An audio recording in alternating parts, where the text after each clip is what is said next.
हेमंत सोरेन जी ने जो बोया था उन्होंने उसी को काटा है।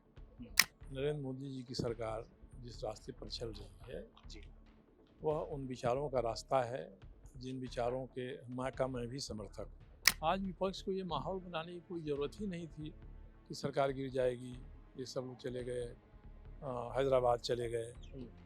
तो जब कुछ करना नहीं था, करने की रणनीति या करने की औकात नहीं थी, तो ऐसा माहौल बनाकर सदन में आमने सामने होकर बहुमत किसका है ये बात रखने का कोई अर्थ नहीं था। मुख्यमंत्री हैं, दिल्ली चले गए, आलोचना होती है कि दिल्ली में छापामारी कर दी, ईडी ने गलत किया जी। दिल्ली गए क्यों और दिल्ली से लौटे किस तरह से, ये तो ये नहीं बता रहे हैं। ये कहने का उन्होंने दुस्साहस किया कि उनकी गिरफ्तारी राजभवन में हुई। उनकी गिरफ्तारी राजभवन में कैसे हुई? जब इन्होंने इस्तीफा करने का मन बनाया तो कोई ईडी ने तो नहीं लीक कर दिया त्यागपत्र की आप साइन कर दीजिए। ये ईडी की कस्टडी में राजभवन गए कि मुझे त्यागपत्र देना है जी। मगर राजनीति में आप जानते हैं कि समय संदर्भ के साथ बहुत सारी चीज़ें बदलती हैं। आज मैं इतना ही कह सकता हूँ कि न तो मैंने किसी से इसके लिए संपर्क किया है और न भाजपा से किसी सक्षम स्तर से मुझसे संपर्क किया गया है। नमस्कार, द फोर्थ पिलर देख रहे हैं आप। झारखंड के चाणक्य, चंद्रगुप्त या फिर कौटिल्य कहें, और जब ये सब शब्दावली का इस्तेमाल होता है तो झारखंड में एक शख्स की तस्वीर उभर कर आती है और वो शख्स सरयू राय हैं। सरयू राय का एक पहचान ये भी है कि उन्होंने झारखंड के और एकीकृत बिहार के मुख्यमंत्रियों के खिलाफ उनके लिखने पढ़ने से जो है कई मुख्यमंत्रियों को सलाखों के पीछे जाना पड़ा। मसलन उसमें नाम मधु कोड़ा का है, लालू यादव का है, रघुवर दास हालांकि सलाखों के पीछे नहीं गए पर उड़ीसा चले गए, और हेमंत सोरेन के खिलाफ भी आप लगातार खुलकर बोलते रहे। आज जब बहुमत जो है वो उनके पक्ष में रहा है, चंपाई सोरेन सरकार के पक्ष में, सबसे पहले क्या प्रतिक्रिया है सर? नहीं, ये पूर्व निश्चित था कि सरकार बहुमत प्राप्त करेगी।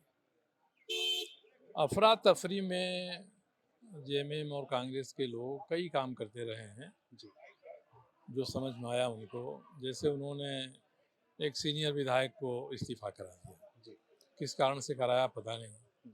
मुख्यमंत्री हैं, दिल्ली चले गए, आलोचना होती है कि दिल्ली में छापामारी कर दी, ईडी ने गलत किया जी। दिल्ली गए क्यों और दिल्ली से लौटे किस तरह से, ये तो ये नहीं बता रहे हैं जी। तो आप मार की तरफ दिल्ली तो यही गए थे, कोई लेकर नहीं गया था इनको। फिर उसके बाद जो कुछ ऐसी चीज़ें हैं, विधानसभा संवैधानिक मंच है जी। इस मंच पर या इस मंच से वैसे कोई निर्णय नहीं कराना चाहिए जो संविधान के अनुकूल नहीं हो।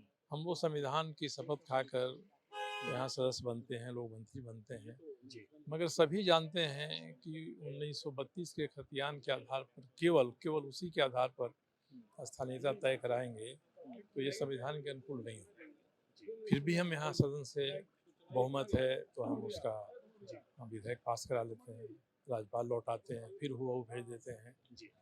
तो ये कई ऐसी चीज़ें हो रही हैं अफरा तफरी में, ये समझाने के लिए कि जनता समझे कि उनके हितों की रक्षा कर रहे हैं, मगर अंततः जनता के हितों की रक्षा इससे होने वाली नहीं है। ये विपक्ष पर निर्भर करता है कि अगले चुनाव के पहले कैसा माहौल बनाता है और किस तरह से अपनी बातों को जनता के सामने रखता है ताकि इनकी पोल खुल जाए। आज हाउस के भीतर इन्होंने कुछ बातें ऐसी कही जो भावनात्मक बातें थी। मेरा इसी से जुड़ा एक सवाल है सरयू जी कि आज बहुमत जो है वो साबित करना था और ये हो गया।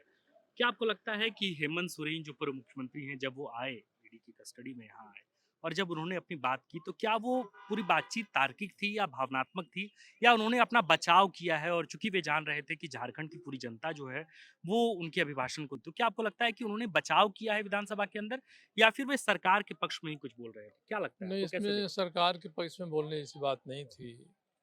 उन्होंने जो उनके समर्थक हैं जी, उनकी भावनाओं को उत्तेजित करने का प्रयास किया जी। और ये कहने का उन्होंने दुस्साहस किया कि उनकी गिरफ्तारी राजभवन में हुई। उनकी गिरफ्तारी राजभवन में कैसे हुई?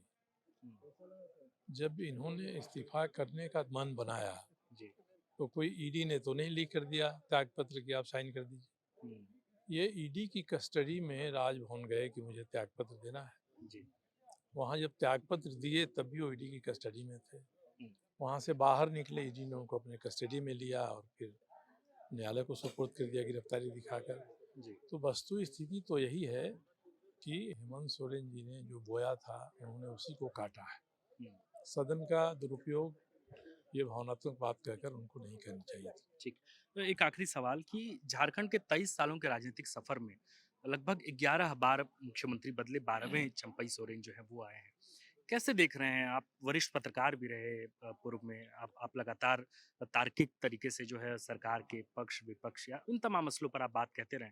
कैसे देखते हैं झारखंड किस मुंडेर पर आकर खड़ा खड़ा है फिलहाल?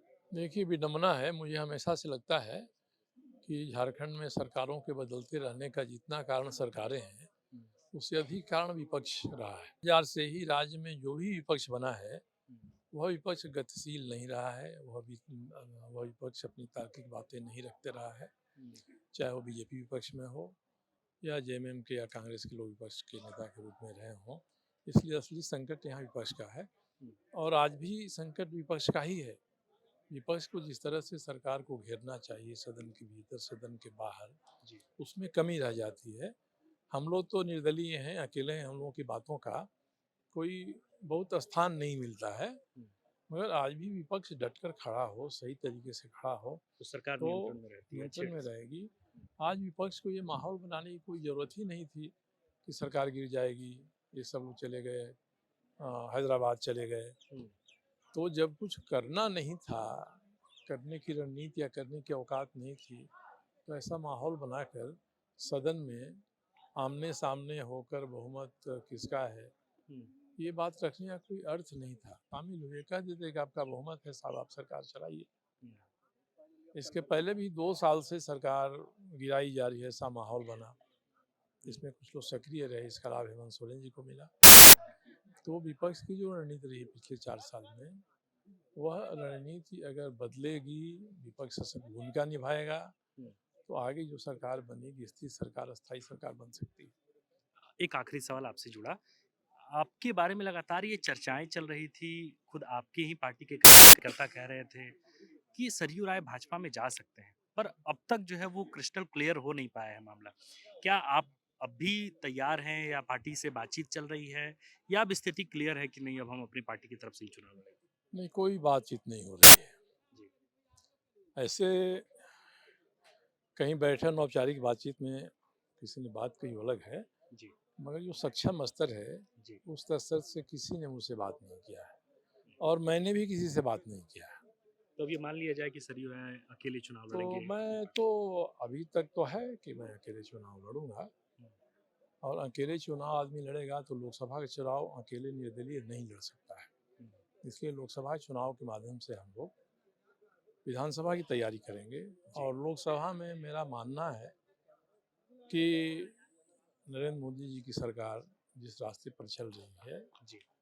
वह उन रास्ता है जिन विचारों के मैं भी समर्थक हूँ। इसे राष्ट्रीय एकता को, राष्ट्रीय अखंडता को जी। अक्षुण्ण रखने के लिए, देश को मजबूत करने के लिए जी। एक ऐसे प्रधानमंत्री की ज़रूरत है जो नरेंद्र मोदी जी के सलीका हो और उन विचारों में आस्था रखता हो। इसलिए लोकसभा चुनाव में तो हम लोगों का ही प्रयास रहेगा कि देश की एकता अखंडता को बरकरार रखने के लिए जो वर्तमान सरकार शासन में रह जाए। मगर इसके बाद विधानसभा का जब चुनाव आएगा तो हम लोग राज्य के हित में अपनी बातों को रखेंगे और राज्य में अलग से हम चुनाव लड़ेंगे। मगर राजनीति में आप जानते हैं कि समय संदर्भ के साथ बहुत सारी चीज़ें बदलती हैं। आज मैं इतना ही कह सकता हूँ कि न तो मैंने किसी से इसके लिए संपर्क किया है और न भाजपा से किसी सक्षम स्तर से मुझसे संपर्क किया गया है। तो आपने सुना सरयू राय हमारे साथ थे और उन्होंने पूरी बातचीत में आइए आप इन खास नाम करके में झारखंड की जो वर्तमान हालात है, राजनीतिक हालात हैं, उस पर तो उन्होंने बातचीत की ही, साथ में अपने राजनीतिक स्टेप को जो वो लेने जा रहे हैं लोकसभा से पहले या फिर विधानसभा के दौरान, उसको लेके भी उन्होंने खुलकर बातचीत की है। फिलहाल इस वीडियो में इतना ही। आगे आप देखते रहिए द फोर्थ पिलर। मैं हूँ आपके साथ आकाश और कैमरे के पीछे हैं अभिषेक। शुक्रिया।